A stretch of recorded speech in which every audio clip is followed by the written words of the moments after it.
sikap hidup seseorang dibentuk oleh keyakinan yang dimilikinya.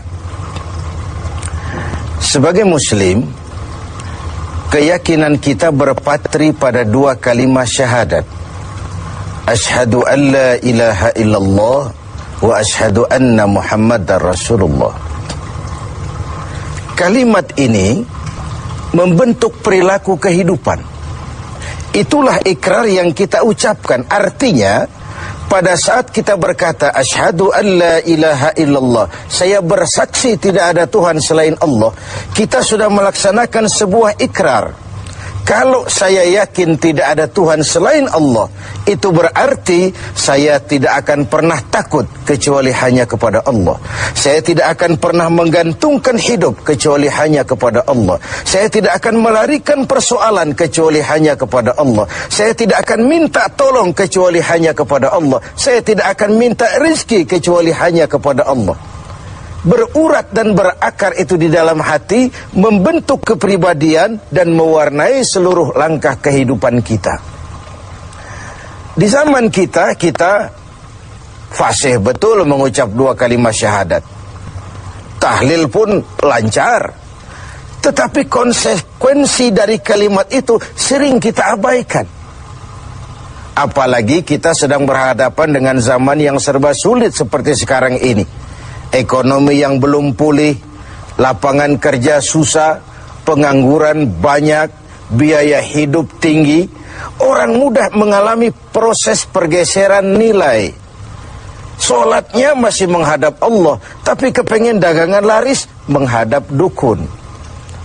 Dicampurlah itu, iyyaka na'budu wa dukun nasta'in. Ini kan sudah gaya hidup yang sinkrit. Nah, puasa melahirkan keikhlasan. Kenapa? Karena ibadah ini seperti kita pernah bicarakan, tanpa sugesti. Mungkin kalau kita sholat masih berharap dilihat orang. Kita membayar zakat, kita bersedekah masih berharap dilihat orang. Tapi dengan puasa hanya kita dan Allah saja. Ini harusnya melahirkan gaya hidup keikhlasan. Bahwa kalau kita sudah berbuat, yang penting kita dan Allah saja. Mau dipuji orang atau tidak, mau didengar orang atau tidak, mau dilihat orang atau tidak, yang penting saya sebagai pelaksana sebuah ibadah dan Allah sebagai tempat tujuan kenapa ibadah ini saya laksanakan. Karena itu, pada jumpa kita sore ini, kita akan bicara tentang ikhlas dalam menghadapi kehidupan ini.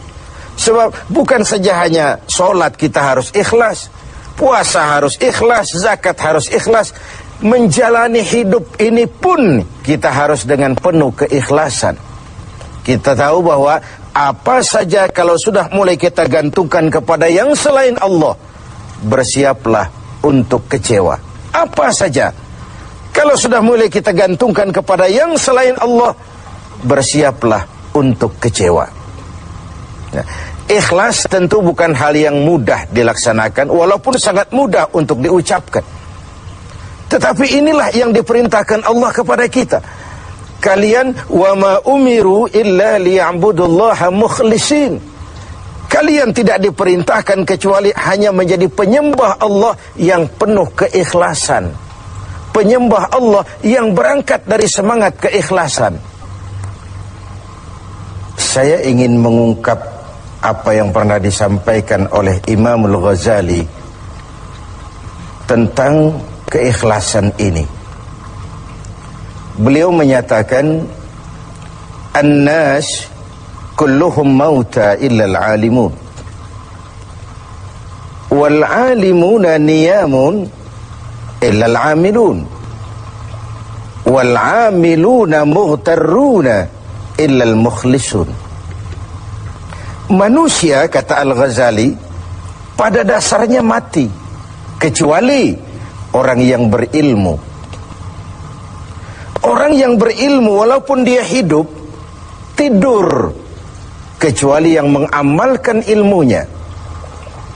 Dan orang yang mengamalkan ilmunya, banyak yang tertipu, kecuali yang ikhlas di dalam mengamalkannya. Begitulah dalam kehidupan ini, manusia pada dasarnya mati kecuali orang yang berilmu. Tidak banyak yang bisa dilakukan tanpa ilmu. Ilmulah yang membuat manusia itu hidup, bergerak, berbuat, berkembang, tumbuh menjadi lebih maju. Ilmu dalam sebuah ungkapan lama membuat hidup jadi mudah.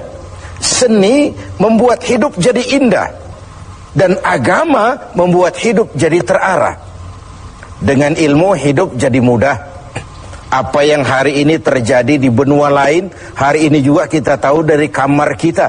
Dari kamar kita bahkan kita bisa ngobrol ke luar negeri. Itu kemudahan yang terjadi karena faktor ilmu. Dahulu tahun 50-an, orang kita kalau pergi haji ke Mekah 6 bulan. Kita sudah lupa dia baru pulang 6 bulan. Yang ada cuma kapal laut, sementara Mekah Madinah unta. Sekarang orang berhaji cukup 1 bulan. Kemajuan ilmu yang menciptakan Boeing memotong waktu 5 bulan. Ruang dan waktu sudah bukan masalah. Manusia mati kecuali yang berilmu. Orang yang berilmu walaupun dia hidup, tidur kecuali yang mengamalkan ilmunya itu. Nah, orang yang mengamalkan ilmunya banyak yang tertipu. Merasa sudah banyak karyanya, sudah banyak ibadahnya, sudah banyak kebaikannya. Mereka banyak yang tertipu, illal mukhlisun, kecuali yang ikhlas di dalam mengamalkan ilmunya itu. Ikhlas itu, itulah roh dari amal yang kita kerjakan. Amal tanpa ikhlas, jasad tanpa roh, mati nilai amal kita.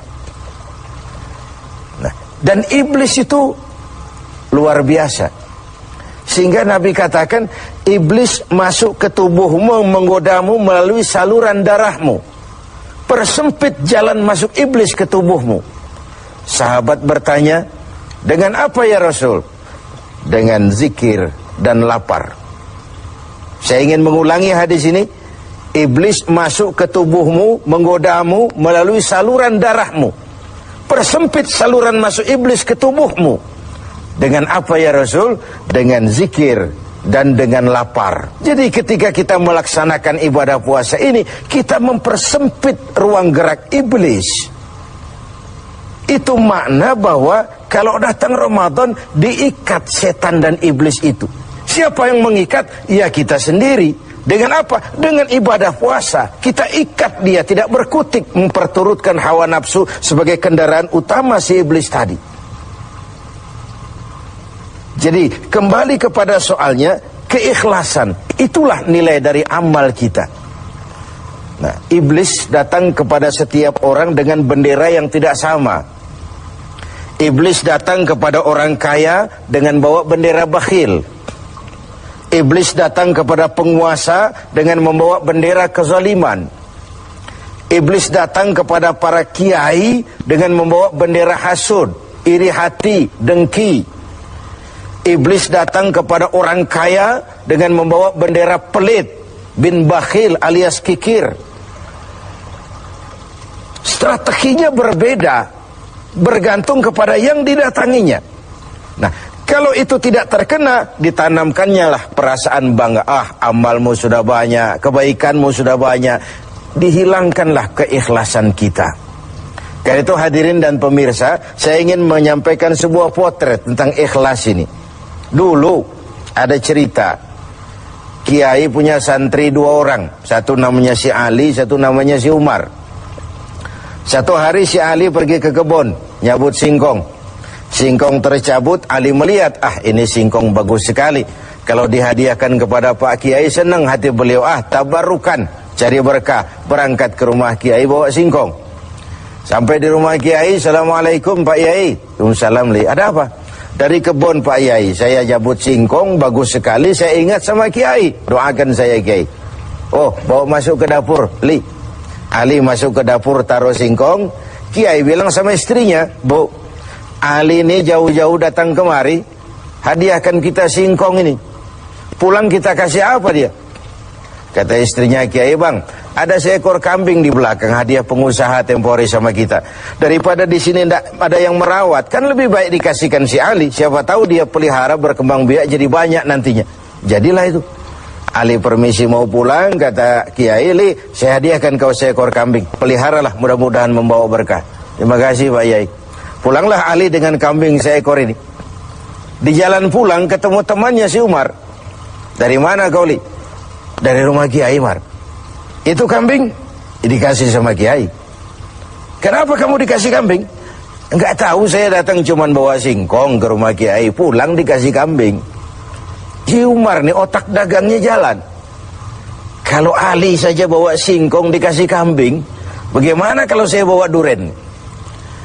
Jadi mampirlah si Umar ke pasar beli duren 3 buah, dibawalah ke rumah Kiai. "Kiai, assalamualaikum." "Ada apa, Mar?" "Duren Kiai, ikhlas karena Allah, ikhlas Kiai, silakan." "Oh, bawa masuk ke dapur, Mar." Umar taruh singkong taruh duren di dapur. Kiai bilang lagi sama istrinya, "Bu, Umar nih datang bawa duren lebih banyak dari yang dibawa si Ali. Kita kasih apa dia pulang?" Kata istrinya Kiai, "Abang nih kambing seekor pun sudah dikasih Ali, Bang. Sudah nggak ada apa-apa lagi di rumah." "Gitu ya?" "Iya." "Jadi macam mana?" Kata istrinya Kiai, "Begini sajalah, Bang. Ali tadi kan datang bawa singkong.